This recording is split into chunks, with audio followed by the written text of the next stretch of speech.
Fala, fiel torcida. Mais um jogo, né? Mais uma noite para ser esquecida, porque o Timão deixou a desejar mais uma vez. O Corinthians entrou em campo, né, pela Copa Sul-Americana, estreando aí contra o River Plate do Paraguai e empatou em 0-0. Mais um jogo triste, mais um jogo feio aí para o Corinthians. Eu sou o César Corsino do canal Gol de Barriga, Futebol e Cerveja e este é o pós-jogo de River Plate do Paraguai. 0, Corinthians 0.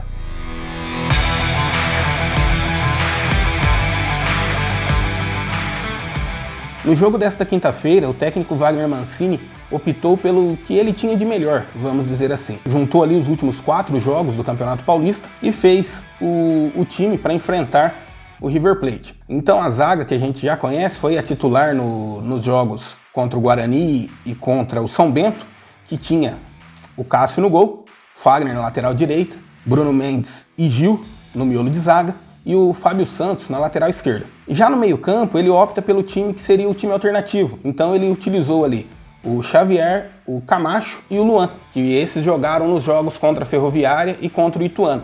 Então ali ele já teve a primeira mescla. No ataque ele usou o Léo Natel, que num paralelo aí em todos os jogos ele se saiu melhor do que o Gustavo Silva, né, o Mosquito. Na ponta esquerda o Otero ganhou a vaga.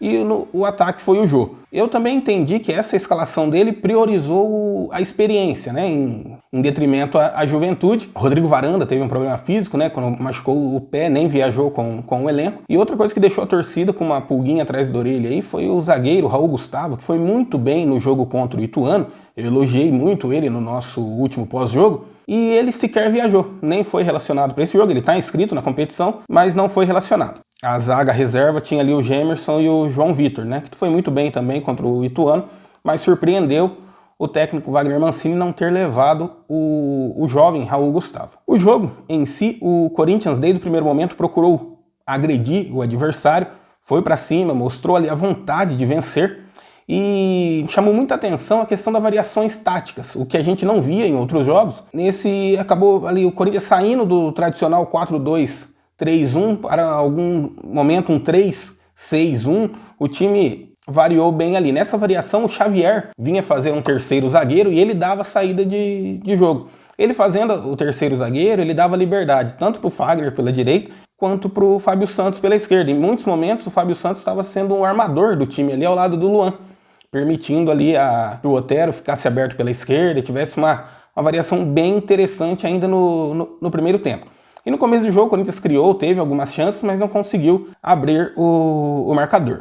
Particularmente com essas variações táticas, o que me chamou a atenção é que não haveria necessidade de ter 2 jogadores abertos pelos lados do campo, porque se você tem 3 zagueiros, a hora que você ataca, os laterais são os pontas. Então você não teria necessidade de ter nem o Otero, nem o Léo Natel.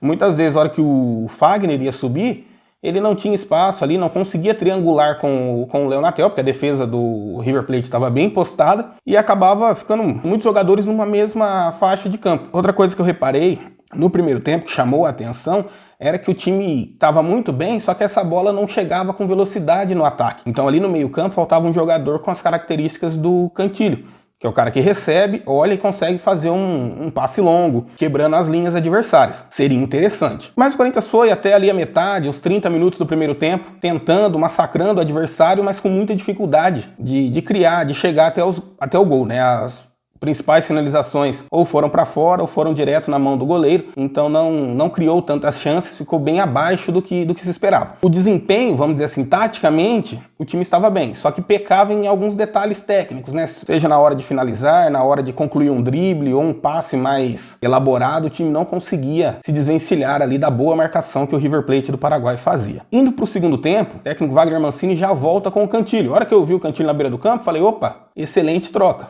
o time tende a melhorar. Porém, quem saiu não seria o jogador, na minha opinião, certo para sair, porque ele tirou o Xavier para colocar o Cantilho. Então o Cantilho faria a mesma função do Xavier, vindo buscar essa bola entre os zagueiros do Corinthians para poder começar a armação das jogadas. Só que o Xavier, né, ele é um jogador mais forte, é aquele jogador que destrói as jogadas. Ele tem um poder de marcação melhor. Coisa que o Cantilho não tem. O Cantilho tem um passe muito bom, só que o poder de marcação dele é abaixo da média. Ele tem a visão de jogo, ele domina bem o meio-campo ali, as principais jogadas podem sair do pé dele, mas o poder de marcação dele é fraco. Então, a hora que ele volta para fazer esse terceiro zagueiro, o Corinthians ficaria desguarnecido. Ele liberou os laterais, né, e acabava sofrendo nos contra-ataques. Então, ao meu ver, ali a mudança correta seria o quê? O Otero, por exemplo, mantém o Xavier, o Camacho e o Cantillo fariam o meio-campo e você não precisaria ter um jogador aberto. Você encosta o Léo Natel, que até então estava jogando razoavelmente bem, né, dentro das limitações que ele tem, encosta ele no jogo e faz os dois atacantes. O time passava a jogar num 3-5-2 e a hora que defende no 5-4-1, como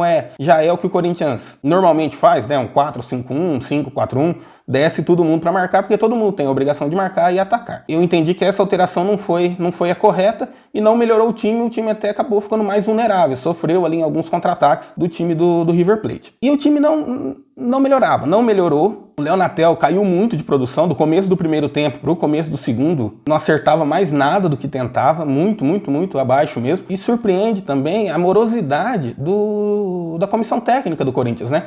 Em alguns momentos a câmera puxava ali no banco de reservas, o Mancini conversando ali com o seu auxiliar, mas não fazia mudança. As mudanças, né, após aí o intervalo, onde entrou o Cantillo, foram ocorrer já quase com 35 minutos do segundo tempo. Quando ele chama o Cauê, que seria para substituir o Jô, e o Gustavo Mosquito, né, o Gustavo Silva, entra no lugar do Otero. E aí, na mudança em campo, né, o Gustavo Silva vai para a ponta direita, que é a posição de origem dele, e o Léo Natel vem para a esquerda. Só que o Léo Natel já há tempo não jogava bem dentro desse jogo, e o Gustavo Silva, depois que ele voltou de lesão, ele não foi mais o mesmo do final da temporada passada. Então ele ainda está com dificuldades, não tem a mesma mobilidade ali em campo, tentou algumas triangulações com o Fagner, mas nada que levasse perigo ao gol do River Plate. Então o Corinthians tentava ali, mas muito abaixo mesmo. Sem reação estava o técnico Wagner Mancini, que foi mexer de novo no time só aos 43. Aí sim que ele tirou o Léo Natel, colocou o Gabriel Pereira e colocou o Vitinho, né? O meia Vitinho entrou no time também. E o Vitinho conseguiu uma boa jogada ali, finalizou já quase no final do jogo, obrigou o goleiro do River Plate a fazer uma boa defesa, mas muito pouco, porque o River Plate é o último colocado do Campeonato Paraguaio. Então o Corinthians poderia ter feito mais, poderia ter atacado mais. Vamos dizer assim, volume de jogo ele teve, porque para se ter uma ideia, ele trocou aqui 655 passes, tendo 87% da precisão,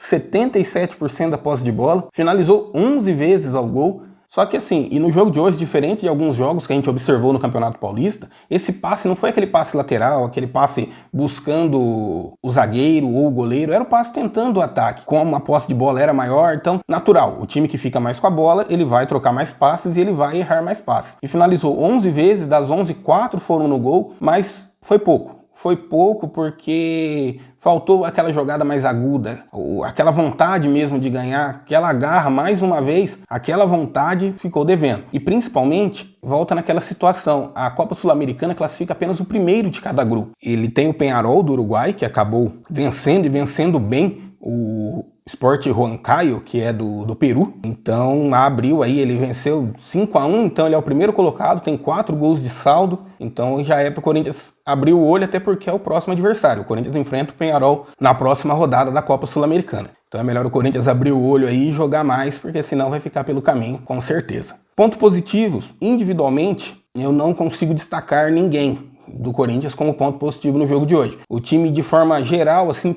buscou bastante. O Luan, nos últimos jogos, está surpreendendo um pouco pela vontade. Você vê ele no campo de defesa, vindo buscar a bola, vê ele tentando as jogadas no ataque, mas ainda muito pouco. E tem a questão também que ele não tem muitas opções na frente dele. O Jô, mais uma vez, muito abaixo. Léo Natel tentou, mas falta muito para ele ainda. Bruno Mendes, nos últimos jogos estava bem, mas falhou em 3 jogadas ali que poderia ter complicado o Corinthians. Se o time do River Plate fosse um pouco melhor, poderia ter complicado a situação corintiana no jogo. Então não temos destaques positivos e negativos. Tem alguns pontos negativos, alguns jogadores, né? Como eu mencionei aí, o Jô abaixo, o Otero abaixo, o Léo Natel abaixo, o Bruno Mendes errou bastante ali, mas nada que comprometesse. Então fica aí possível dar uma nota tanto positiva quanto negativa. O time todo ficou ali abaixo da média. Tá certo? Esse foi mais um pós-jogo do Corinthians aí, né? River Plate do Paraguai e Corinthians, 0-0. Espero que o próximo jogo seja melhor pra gente ter muito o que conversar aqui e que já é domingo, né? O Corinthians enfrenta o Santos no domingo pelo Campeonato Paulista, um clássico aí, que todo mundo vai ter a obrigação de vencer. O Santos também não foi bem na Libertadores, o Corinthians não foi bem no jogo de hoje. É um jogo em que todos esperam muito das duas equipes. Valeu? Então, se você não é inscrito, se inscreva aí no nosso canal, deixa o like e até a próxima.